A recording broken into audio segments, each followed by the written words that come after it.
Hello and welcome to Fixed, the podcast by the Fix Media where we unpack media insight and take you behind the scenes of editorial decision, strategy, and innovation in the industry. I'm Orsi and I will be your host today. Before we dive in, subscribe, follow, and if you like what you hear, support us at the Fix.media.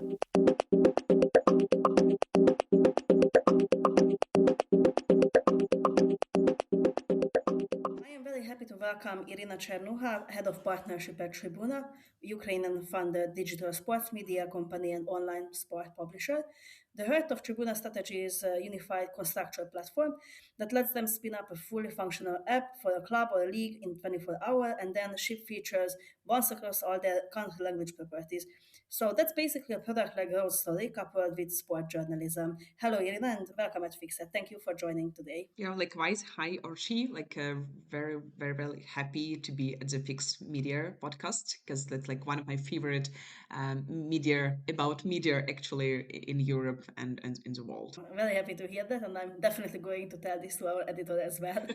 So let's start it. So could you give us a sense of Tribuna? Like, what would be your elevator pitch for an investor or just for someone who's interested as an outsider? When I was thinking over the question, what is my elevator pitch when I will be at this podcast? I thought that just the general pitch that I tell to people when I'm at the conference or at some meetings wouldn't be enough. So I figured out that last year, wonderful Marcela Kunova wrote a piece about Tribuna.com at Journalism.co.uk, and I'm gonna use the headline of that article. It said, "A Ukrainian sports media company building an international football empire from a war zone." And I think that's like the elevator pitch that not a lot of media outlets in the world could attribute to themselves. So, it's kind of beautiful. Unfortunately, it's a little bit about injustice because we literally operate from a war zone. But in a nutshell, it embraces everything that we want to build and everything like who we are right now. So let's talk a little bit about the team. Like, how many people are on your team? How it's structured, and how big is your audience? Let's jump to the numbers. Yes. We are always joking that we are not like a remote team or like a hybrid team. We are like extremely remote team. I mean, we've been operating for almost 15 years, and not once in a history we had an office. The internal joke says that we were trying to rent an office twice in the history. The first one led to the COVID pandemic, and the second attempt led to, unfortunately, war in Ukraine. So at this point, we stopped trying and decided to focus just on only on being in an extremely remote mode. Yeah, we are a team of around 200 people, and the important thing is that those people are from almost 30 countries. I mean, the very base is in Ukraine for sure. Our representative team is spread around Europe, but as we operate in 8 languages, we have dedicated editors who are located literally worldwide, from Peru to Africa. So if you want to play geography quiz, we have a lot of on our hands. And in terms of internal structure, about like 25% of our staff are people from like product and engineering, and the rest are those who actually create content or help to distribute it via social media and so on. So we kind of try to connect people who have very like technical mindset with those who are very like creative but still very organized. Yes, I already see the niche part of this because I think it's not that often that journalists and very technical minded people are in the same room at the same time working on the same product, I think. How big is your audience? And more importantly, because you also said that you are covering different languages, how big is your audience? And do you have like an audience group that you would consider as the most important group? Yeah, that's, the question about the most important group is kind of tricky one. As for our attendance, we have like more than 12 million monthly uniques, monthly users on our platforms, and the reach on our social media groups are over 100 million people monthly through like all of our like social platforms. But I don't want to be very, like maybe rude or unpolite, but for sure, everyone who is working like on media markets and like on any other markets want to target to like tier one countries and so on, because like the cost of advertising is higher over there.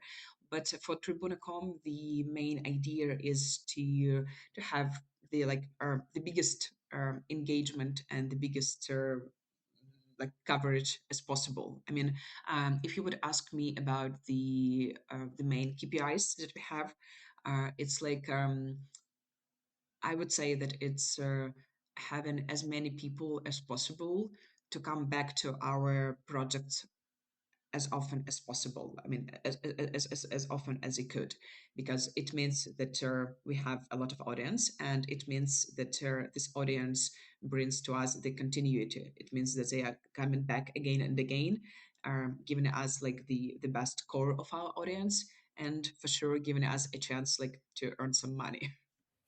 Talking about earning money, the big question of journalism, I suppose. How is Tribuna monetized, and what are your key revenue streams? Because as you already mentioned a little bit of advertising, you already mentioned social media, mentioned different markets. So, how do you monetize, and what would you consider as your key revenue stream? I would say it's like a three-pillar model. It's for sure like direct ads, it's affiliate marketing, and it's premium subscriptions. Because at Tribuna.com we have site and we have apps. And if you want to use our like extra premium features and you want to enjoy the content about your favorite football club, mine is Barcelona. I'm not sure who you support, but we will figure it out later. So if you want to do it like without interrupting, you can just pay us a little bit of money and get your premium subscriptions. And that's the direction we want to invest a little bit more of our resources, because from our point of view, it's the way how media is going to evolve.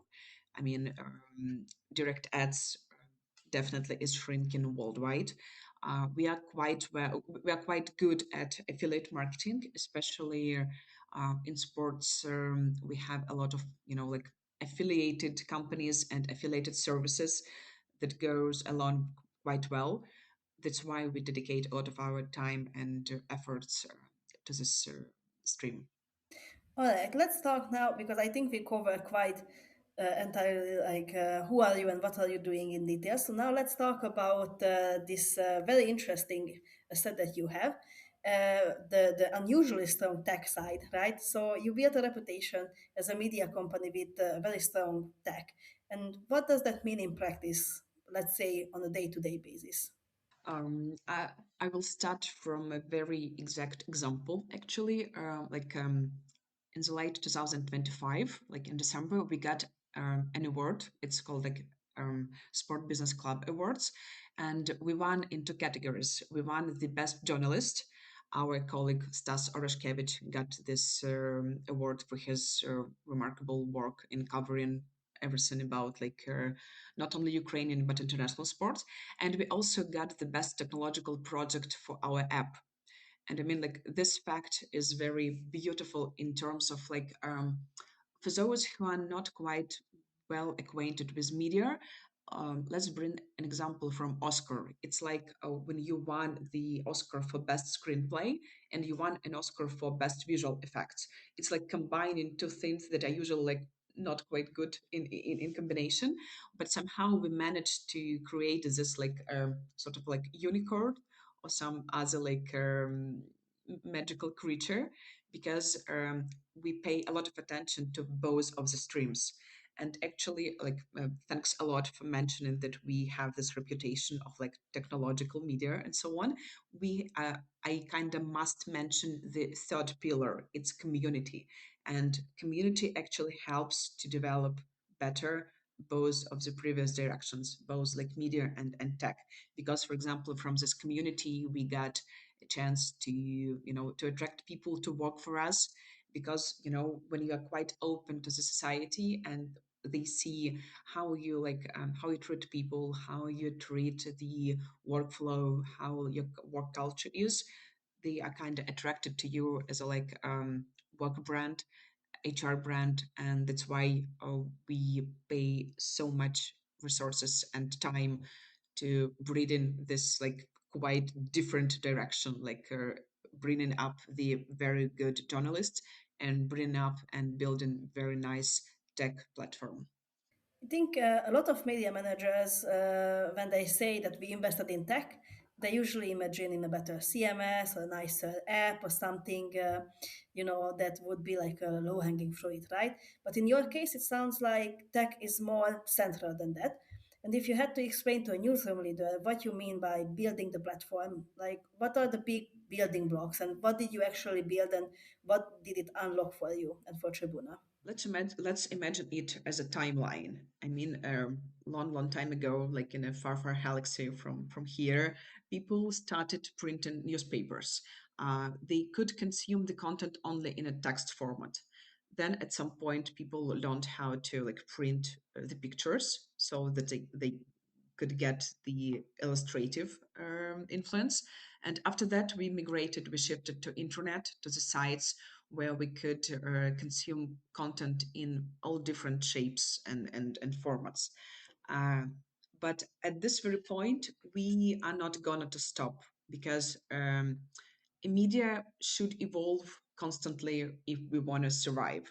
And for us, we decided to bring together the core media and the services that actually benefits for your media consumption. I mean, in sports, it's very it's very natural. I mean, if you are watching a football game, you definitely want to know like the score or like, I mean, if you went to the kitchen to get you some cup of tea or some a cup of beer and you missed the goal, you want to see who scored, what were the like circumstances of this goal. So you need like some statistical apps or like some statistical product, and that's why we try to to implement all these statistical features into our like media journalism. So it's combining the media and services that you provide to the fans, and this combination allows us to cover everything that people need while they are watching sports. It actually has its like term, its definition of like second screen, because we are together with our fans, with our users at every moment of their sport consuming. I mean, they can read like the pre-match commentaries. They can like look through some analytics while they are watching. They can look at the like statistical apps, or they can like talk to our community members and so on. So again, like combining all the stuff and being with our users at every moment of their life is something that allows us to be different from just like news producers or like any other like content creators, because you can't consume only content constantly. You kind of need have some with extra value that brings you to this particular portal or to this particular site. All right, now let's take a deeper look into your team. So, which metric matter most to you now, and how did that evolve as the business grew? For your team, which metrics are the most important? As already mentioned, we target like the very big engagement with the audience, and we wanted them to come back to our sites constantly. That was actually one of the reason why we shifted to creation of sports dedicated apps. I mean, we have a variety of club dedicated apps. If you are a fan of like Manchester United or Barcelona or Real, we have an app that you can like download to your phone and be with us like constantly through all your like days, like 24/7, because you don't consume the sites as often as media manager would want you. But if you have an app at your phone, so you literally like sleep with it, you go shower, you go do all other stuff that we won't be mentioning in this podcast. And once you have this app at your phone, we can deliver you everything you wanna or we think you would need at this particular moment of your life. As for our KPI, they differ from site to our apps.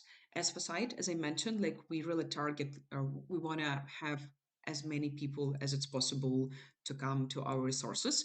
And as for app, the continuity is actually the core that makes the business logic for apps workable.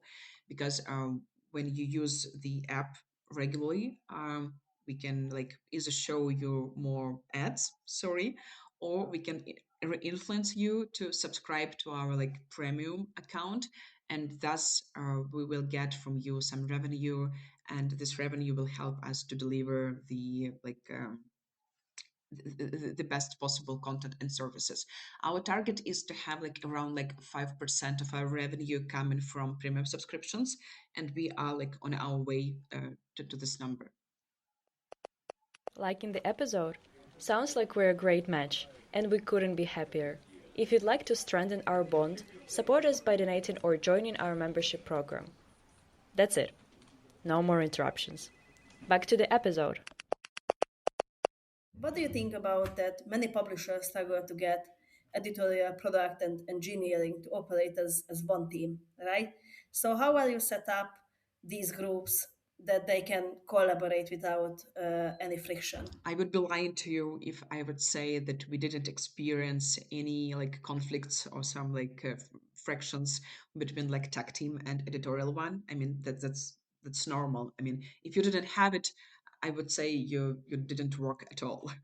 But we figured out how to actually manage it. So we have like special like product who are dedicated to particular like parts of our job, and they are on one hand like the communicators. They have to explain to all other teams what we are doing and why, and on the other hand they became like the point of contact. If you have any like questions or issues, you know who you can like talk to, and thus bigger parts of conflicts could be managed like at a very low point, and they wouldn't like be evolving through like through years.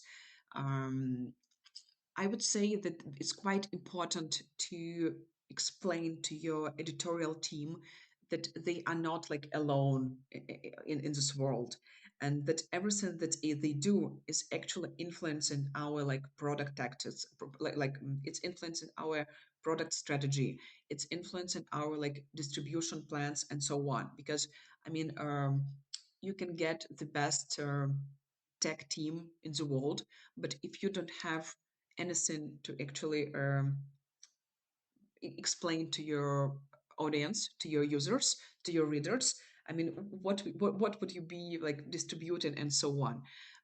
The one thing I really want to emphasize is that we deeply understand that in the modern world, in the modern circumstances, the editorial team cannot exist like in isolation. They definitely have to understand that they can't just, produce the greatest content and stop at that very moment. If that content wasn't properly distributed, wasn't properly like technically adjusted to like to search engines or like to AI engines and so on, it would be literally cheaper not to produce it. And that's actually the like the logic we wanna people understand when they work even like at a very junior journalism position. And connecting to this, what kind of roles have become most critical or most important at Tribuna as a result of this strategy? We try to like to rethink our way of hiring people actually. Like when I was describing like our like pillars, we have this like triad, yeah, like tech, media, and community. And for us, community became not only like the sense of like extra sense of our like mission and core, but actually the source of hiring people who started as a blogger and then they shifted to being a journalist. I mean, like literally, our deputy editor-in-chief started as a blogger at Tribuna.com, and then he became an editor, and then he was promoted to the managerial role. And my favorite example is that we had one blogger who was writing about analytics in different football league, and then he was actually hired to work as an analytic in first in England, and now he moved to South America, if not mistaken, to Brazil, to work literally in a scouting team on a football club. So maybe your next career move would start from starting a blog at tribuna.com. Slowly, we're going to finish this conversation. I still have a couple of questions regarding to the future of Tribuna. So, looking ahead, if the next few years are defined by platform volatility and AI commoditizing content, where do you think the value will be for a media company with strong tech capabilities like Tribuna? I have already written a bunch of essay on these topics, so that's my favorite point of view I can discuss, and I can talk a lot about that, because one thing I'm deeply sure that people would want to have more interaction with other people. We have so much algorithm around us. We have, ChatGPT and Gemini decide for us what we eat, what we write, what we answer, and what we send in our emails.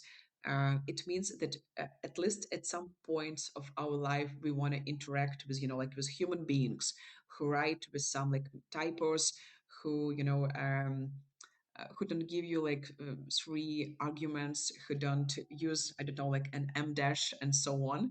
And that's why giving people a chance to talk to other people, to interact with those who share their interests and so on, would be a really crucial thing for media to survive in this ocean of AI uncertainty.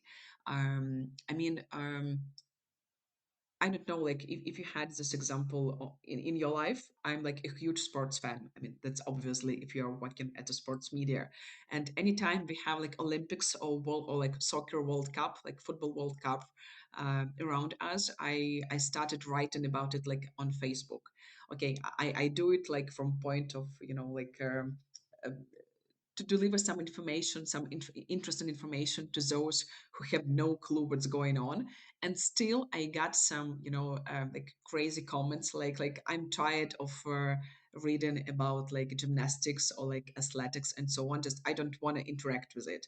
And Tribuna.com gives people the space where they can communicate on the topic that you love, that you're fond of, and you know that those who comment, who interact with your writings and with your thoughts, with your statuses, are those who are also fond of all this stuff, and that's why it's sort of safe space for those who share one interest and hobby.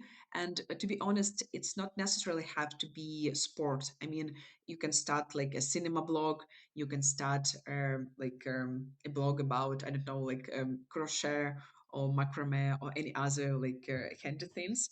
And still, you will be sure that those who are interacting with it are people who support you and people who understand what you're uh, trying to tell people and the world around about. Let's talk a little bit more about AI. Whether you already using AI in production, distribution, or in moderation, and whether you're definitely not going to use it. How are you using AI in your work? Yeah, we already have AI implemented in our workflows. It helps us, for example, to tag the news and the persons. It's very precise manual jobs, and we kind of delegated it to the algorithm. We use AI in any match predictions related issues. For example, we generate the facts based on our history, on our statistical stuff that we have on our hands, and thus we save a lot of time for our statistical team. And um, the interesting thing is that AI can not only simplify your life, but it can actually bring some value that you even, I don't know, like couldn't think about it. We had a case when, for example, we implemented the result probability. It was for like betting partners. But once we implemented it, it was like the technical decision. But even the users, like the editorial team, also were very thankful for that. Like quite grateful because it allowed you to understand like who is the favorite, who is like the underdog, and so on. And like AI makes these predictions like quite easier. The one thing we definitely not going to use AI for, I mean, it's quite obvious. We have like very wonderful team of journalists who conduct great interview, who conduct literally like some investigations. I mean, because of Tribuna.com coverage, some let's say like investigations on the state level were conducted because we dedicated some time and efforts into this topic.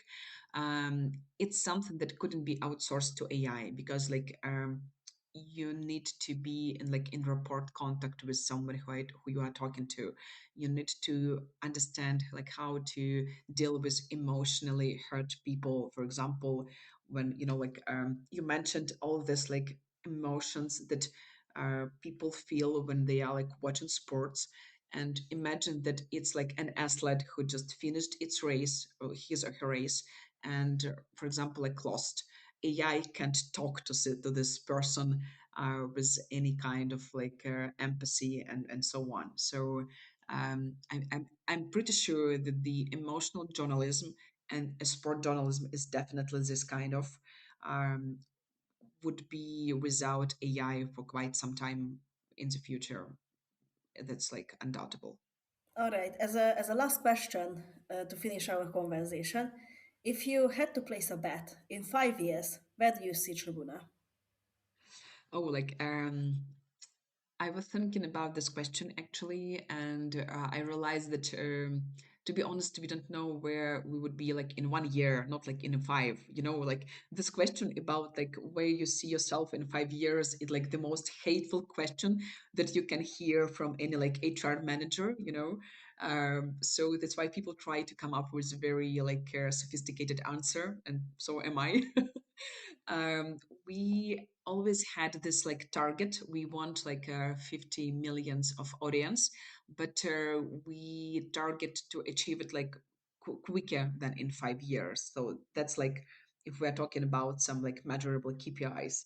But if we're talking about, let's say, like the philosophy, our like attitude, Tribuna.com is something that should start a wave of new media outlets, because you definitely have to combine like media production, I mean like content production and services. Otherwise you would just be misplaced by like Telegram channel or like by TikTok creators if you don't provide any additional value. So that's maybe like a sign for those who are thinking what our strategy are for our like media. um, Try to think what extra value you can provide to your users. Otherwise, unfortunately, you would just die like a dinosaurs. And I do like dinosaurs like very much, and I feel sorry for them. But it's your time like to change, because like only the constant change can deliver you the result in the future. All right, Irene, thank you so much for joining today's conversation at Fixed. Likewise, have a good year, and I hope that like 2026 will bring your media money, prosperity, and a lot of traffic. To everyone listening, thanks for tuning into Fixed. Subscribe wherever you get your podcast, follow the Fix online, and yes, we're now also on TikTok. Want to support our work? Visit the Fix.media and explore our new membership program.